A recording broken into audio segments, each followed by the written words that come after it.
ఆంధ్రప్రదేశ్ ప్రభుత్వం ప్రతిపాదిస్తున్న పోలవరం బనకచెర్ల భారీ ప్రాజెక్టుని వెంటనే ఆ ప్రతిపాదనని విరమించుకోవాలని, అది మరో కాళేశ్వరం ప్రాజెక్టుగా మారకూడదని, ఆంధ్ర రాష్ట్ర ప్రజలకి అది గుదిబండగా మారకూడదని జనచైతన్య వేదిక భావిస్తూ ఉంది.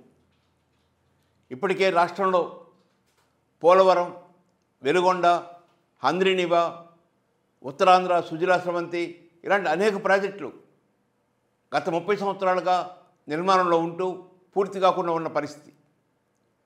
వీటిని పూర్తి చేయకుండా, వీటికి కావాల్సిన నిధులు కేటాయించకుండా, వీటి ద్వారా రైతులకు ఉపయోగపడే పరిస్థితిని కల్పించకుండా మరో భారీ ప్రాజెక్టు 82,000 కోట్ల రూపాయలతో నిర్మించి తలపట్టడం, వాటన్నింటినీ విదేశాల నుంచి, కేంద్ర ప్రభుత్వం నుంచి రకరకాలుగా అప్పులు తీసుకోవాలని భావించటం, ఇప్పటికే అప్పుల ఊబిలో ఉన్న ఆంధ్రప్రదేశ్ మరింత అప్పుల ఊబిలోకి నెట్టివేయబడుతుందని జనచైతన్య వేదిక భావిస్తుంది. దాదాపు 48,000 ఎకరాల భూమి తీసుకోవాలి. అందులో 16,000 ఎకరాల భూమి అటవీ భూమిగా ఉంది. ఒక 38 కిలోమీటర్ల సొరంగ మార్గాలను తవ్వాలి. 410 కిలోమీటర్ల దూరంలో ఓపెన్ కాలువలు నిర్మించాలి. బొల్లాపల్లి, బనకచెర్ల దగ్గర 2 భారీ రిజర్వాయర్లు నిర్మించాలి. ఇదంతా కూడా చాలా వ్యయ ప్రయాసలకి కూడుకున్న పని.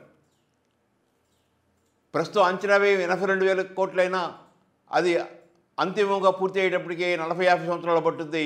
అది 2 లక్షల కోట్లకో 3 లక్షల కోట్లకో చేరుతుంది. గత 30 సంవత్సరాలుగా నిర్మాణం అవుతున్న నీటిపారుదల ప్రాజెక్టులు అవి అవినీతి పారుదల ప్రాజెక్టులుగా పేరొంది ఏమాత్రం పూర్తి కాకుండా ఉన్న పరిస్థితి. ఒక 3-4 వేల కోట్ల రూపాయల ఖర్చుతో వెలుగొండ ప్రాజెక్టు పూర్తి అయ్యే పరిస్థితి ఉంటే దానికి 350-400 కోట్ల రూపాయలు మాత్రమే కేటాయిస్తున్న స్థితి.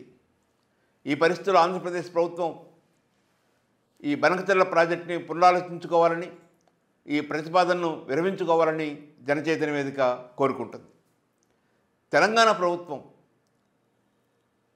పాలమూరు రంగారెడ్డి, దిండి ఎత్తిపోతుగల పథకాలని ఎలాంటి అనుమతులు లేకుండా నిర్మిస్తూ ఉంది.